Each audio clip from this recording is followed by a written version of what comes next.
Coming up on the British TV watch list. So often nowadays in TV and movie entertainment, we glorify and idolize the bad guys. The gold keeps the bad guys the bad guys. From cozy mysteries to intense police procedurals, we talk about the characters, performances, series, and episodes from your favourite British TV shows. Hello there, it's Michael T. Welcome back to the British TV Watch List podcast.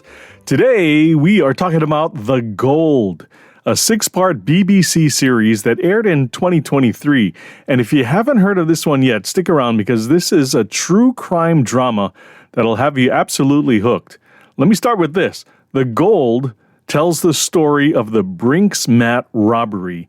This happened in 1983, and it's one of the biggest heists in British history. We're talking about 3 tons of gold bullion stolen from a warehouse near London's Heathrow Airport.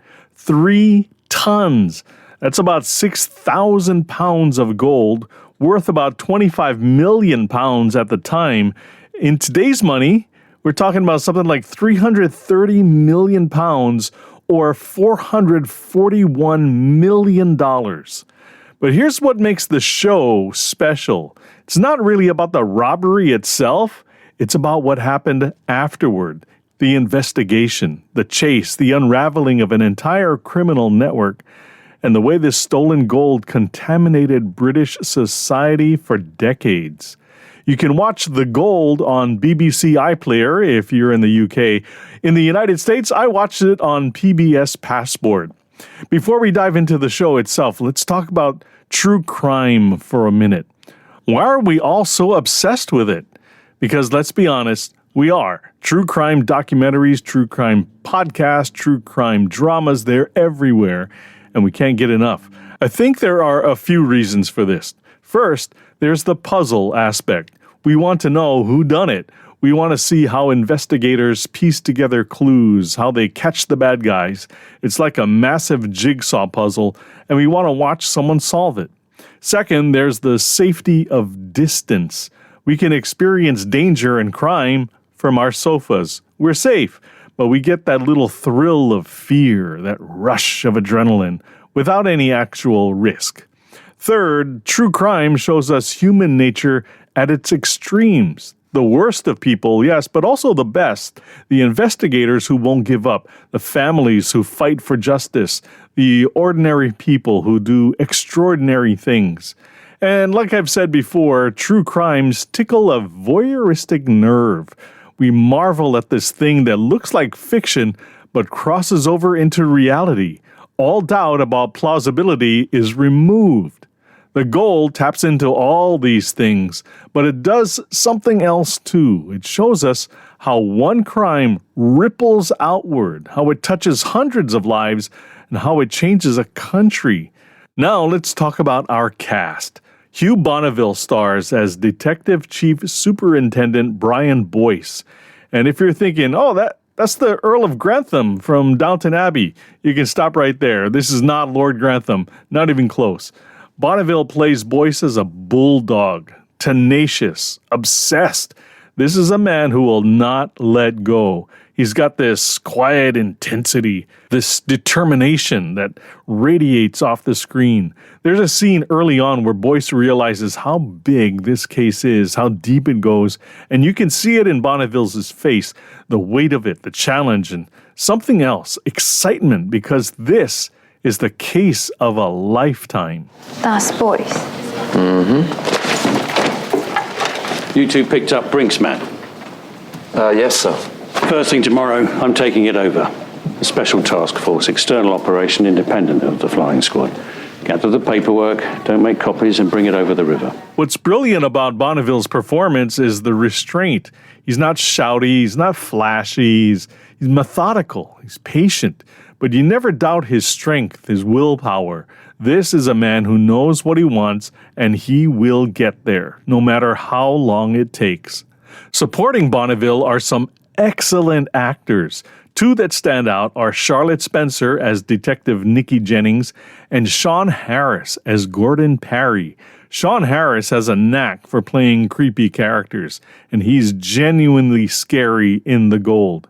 Jack Loudon plays criminal Kenneth Noy. Noy was the mastermind behind the laundering of the gold.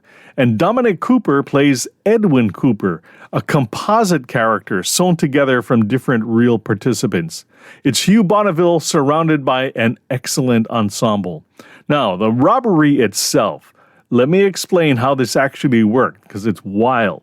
On the morning of November 26, 1983, 6 armed men broke into a warehouse at Heathrow Airport. This warehouse belonged to Brinks Matt, a security company. The robbers were expecting to find about £3 million in cash. That was the tip they'd receive. But when they got inside, they found something completely different. Gold bullion. Bars of pure gold. Stacks and stacks of them. They also found diamonds and cash, but mainly gold. What you need to know is gold is heavy, really heavy. These men couldn't just throw it in bags and run. They needed time, so they tied up the security guards, poured gasoline all over them, and threatened to set them on fire unless they revealed the combination to all the safes. The guards talked. Of course they did. And the robbers spent hours loading gold into a truck, 3 tons of it. Then they drove away. Hey, let me ask you a question. Who wants cozy? Everyone loves cozy and warm and comfortable, right? Nothing better than CozyEarth.com. You'll find bedding, bath, and more. And because you listen to the British TV watch list, and you can get an incredible 21% off your purchase right now, and you'll see lower prices on the CozyEarth.com website. And you'll help support this podcast because we do get a commission. Just apply our promo code BTVW1. That's BTVW1 when you check out at CozyEarth.com. Here's the problem with stealing gold. It's not like cash. You can't just spend it. Every gold bar has markings, serial numbers. If you try to sell stolen gold bars, you'll get caught immediately. So what do? You melt it down. The criminals needed to launder the gold, make it clean, untraceable. So they found a smelter, a legitimate businessman who could melt down the gold bars, remove the serial numbers, mix the gold with other metals, then recast it into new forms. Once you've done that, the gold looks legitimate. It's got no more connection to the robbery. Now you can sell it, bit by bit, through legitimate gold dealers, jewelry shops, and international markets. Some of the gold was turned into jewelry, some was sold abroad, some was mixed into legitimate gold shipments. The criminals essentially washed the gold through the British economy, and that's why Brian Boyce's investigation was so complex. He had to find the gold before it moved through society. The show does a brilliant job of making this understandable. You see the gold moving, you see the deals being made, you see ordinary people making terrible choices because there's so much money involved, so much temptation.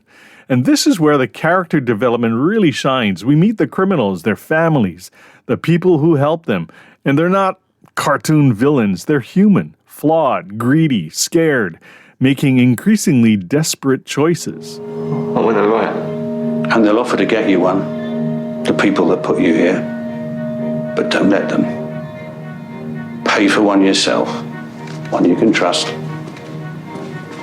And you can start getting out of this. What really works about The Gold is the pacing. Each episode moves the story forward. New complications arrive. The investigation deepens. You're never bored, but you're never lost either. The show trusts you to keep up, to follow the money, to understand the stakes.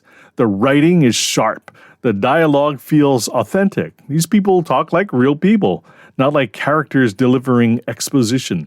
And the show doesn't handhold. It shows you things, lets you figure them out. Viewers have responded incredibly well to the series. They love the performances, Bonneville especially. They appreciate the attention to detail, the historical accuracy. The show was made with cooperation from real investigators. the real story. People also love that it isn't glamorized crime. Yes, we see the criminals, but we also see the damage, the lives destroyed, the corruption that spread. The show has a moral center, and that matters.